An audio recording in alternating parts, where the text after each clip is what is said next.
Hello everyone, welcome to Navodaya शिक्षा।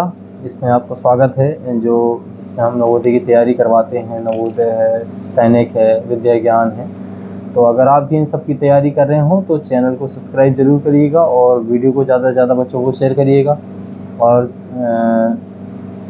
भी बच्चे ताकि लाभान्वित हो सकें। तो इसमें आपको फ्री ऑफ कॉस्ट नवोदय की तैयारी, सैनिक हैं, विद्या ज्ञान की सबकी तैयारी करवाई जाती है, तो आप उसका लाभ जरूर उठाएं। तो चलिए, जैसा कि हमने पहले चैप्टर में पढ़ा रहे थे संख्या पद्धति, इसके आगे के सवाल देखे होंगे आपने, डिस्कस करे होंगे। तो जो भी आपको दिक्कत हो, अगर नहीं देखा आपने वीडियो तो आप देखिएगा, जो भी दिक्कत हो कमेंट सेक्शन में लिखिएगा। तो जैसे कि अब आगे सवाल देखें तो जैसे 56 तथा 84 दोनों के लिए निम्न में से कौन सा कथन सत्य है। तो 56 और 84 दोनों अभाज्य संख्या हैं। सबसे पहले सवाल को बहुत अच्छे से पढ़ा जाता है कि सवाल क्या पूछ रहा है और क्या उसमें कंडीशन दी गई है। तो 56 और 84 के लिए दोनों कथन सत्य पूछे उसने, दोनों।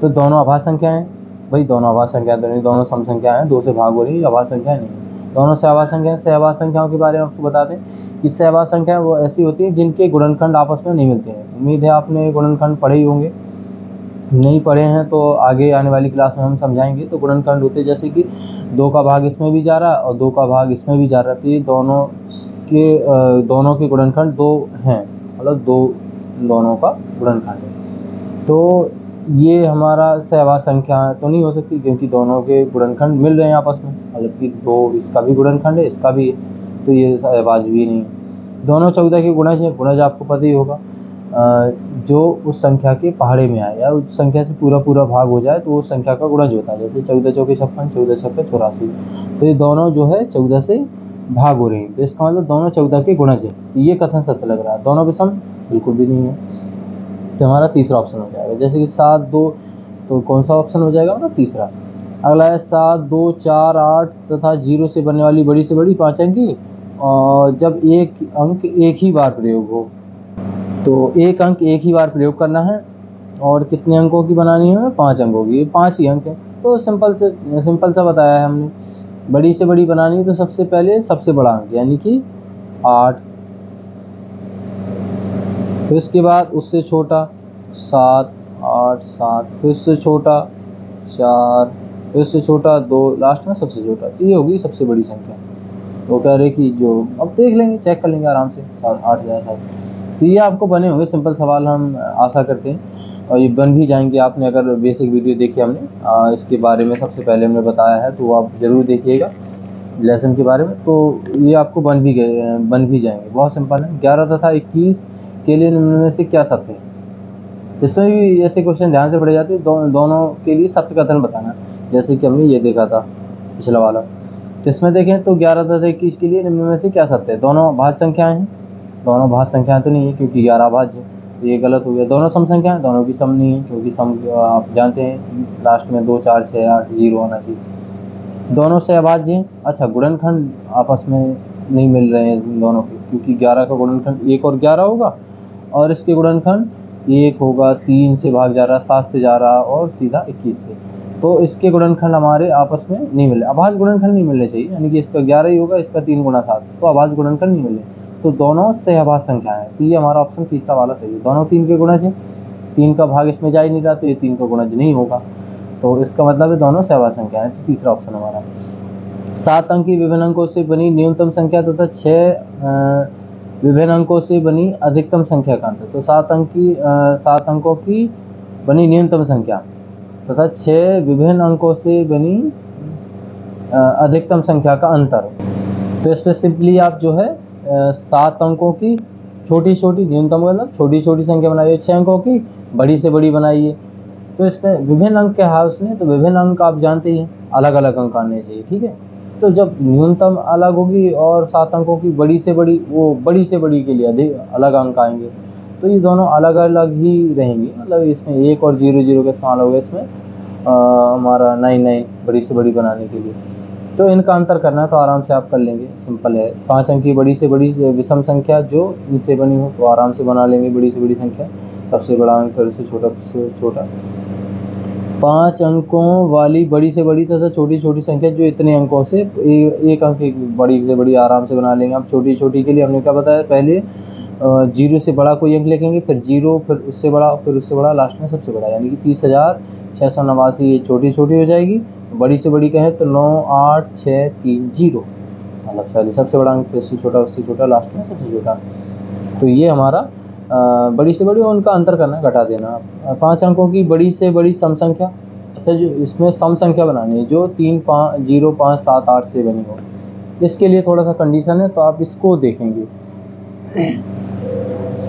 तो कौन से अंक लेने हैं हमें, पहले हम अंक लिख लें कौन कौन से हैं। 3, 0, 5, 7, 8। तो इन अंकों से हमें बनानी है बड़ी से बड़ी संख्या, और कह रहा है कि सम संख्या बनानी है इससे। तो सम संख्या कैसे बनेगी, जो सम अंक है वो बाद में लिख देंगे, तो हमारी सबसे सम संख्या हो जाएगी। तो सबसे बड़ा अंक तो पहले लिखेंगे, क्योंकि सम अंक इसमें 2 हैं, 8 और 0। तो 8 हमारा, चूँकि 0 अगर आगे लिखेंगे तो छोटी हो जाएगी, इसलिए हम सबसे बड़ा अंक पहले लिखेंगे और 0 को लास्ट में लगाएंगे। 8, इसके बाद उससे छोटा अंक 7, 5, 3 और फिर लास्ट में 0। तो ये बन गई सम संख्या, तो ये हमारी सबसे बड़ी। तो सबसे अलग चीज़ हमें कि अगर हमें सम संख्या बनानी है सबसे बड़ी, तो सम अंकों को देखिए, लास्ट में उसको एडजस्ट करने की कोशिश करिए कि लास्ट में उसको कैसे हम अप्लाई कर सकते हैं ताकि सबसे बड़ी हो जाए। विषम बनानी है तो विषम अंक लास्ट में लिखते हैं हम, कोई अंक पहले लिखते हैं। तो बस इसी तरह से हम इसको बना लेते हैं। तो ये हमारा इसमें देख सकते हैं हमारा जो भी है, तो 87,530 इस तरह से ये हमारा आ जाएगा। अगला है इतने सहायता से बड़ी संख्या, और एक अंक आराम से बना लेंगे आप। ये 7 अंक की बड़ी से बड़ी संख्या, ये भी आराम से कर लेंगे आप। सबसे बड़ी संख्या कौन सी है, ये भी, और इसमें 0 का गुणा करना है तो 0 ही आएगा। तो इसमें ये सारे जो है आप आसानी से कर लेंगे। इसमें हमने सब समझा रखे हैं ये। इसमें छोटी छोटी सम संख्या बनानी है, तो छोटी छोटी बनानी, तो पहले हम क्या सम संख्या बनानी, तो हम सम अंक कौन कौन है, 2 और 0। तो जब छोटी छोटी बनानी तो हम 0 को पहले यूज करेंगे और 2 को बाद में। तो वही 1, 0, इसके बाद हमारा क्या 3, 7, 2, 1, 0, 3, 7, 2, ये हमारी छोटी हो जाएगी। बाकी इन ऑप्शन में ही देख लीजिए, ऑप्शन में 10,000 ये तो विषम संख्या होगी, ये तो होगी नहीं। ये हमारी 73,000 ये उससे बड़ी है, देख सकते हैं। और ये हमारी 12,000, तो 10,372 ये सम संख्या, यही सबसे छोटी देखनी थी, तो ये हो गई।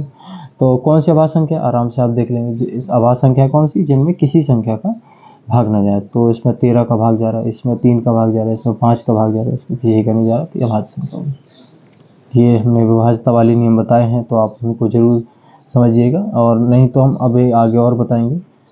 1 से 25 तक की 1 से 25 तक की संख्याओं का योगफल क्या होगा।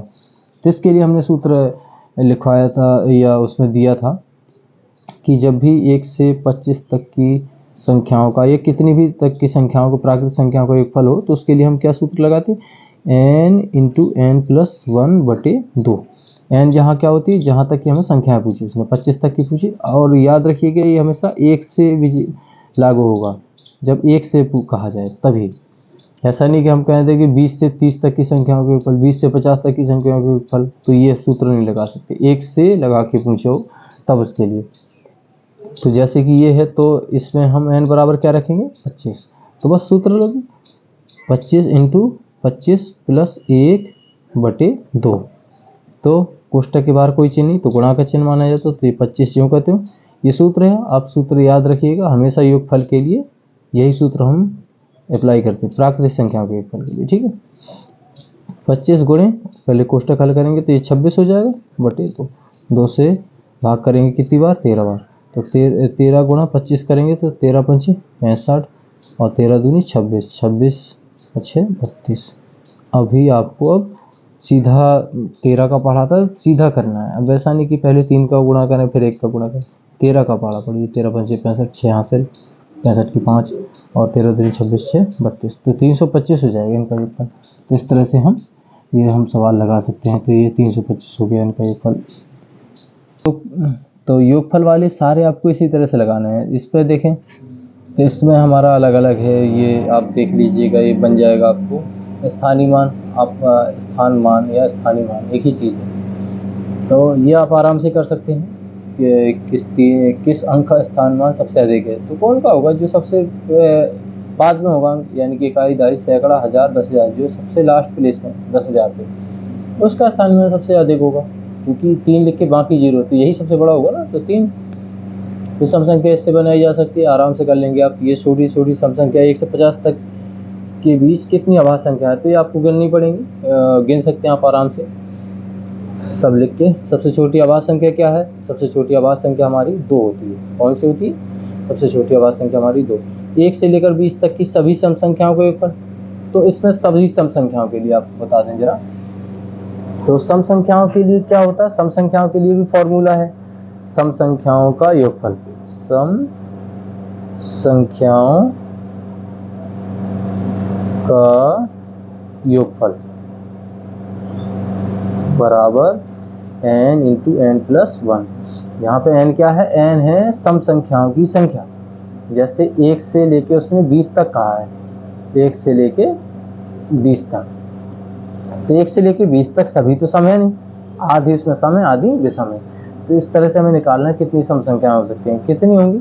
तो हमेशा 2 से भाग कर दीजिएगा, तो 10 हमारी सम निकल आएंगे, 10 विषम। तो हमारी सम संख्याओं की संख्या कितनी निकल आई हमारी? 10। अगर उसमें पहले ही से दे रखा होता कि प्रथम 10 सम संख्याओं के, तब हम सीधा सीधा लगा सकते हैं, लेकिन उसने 1 से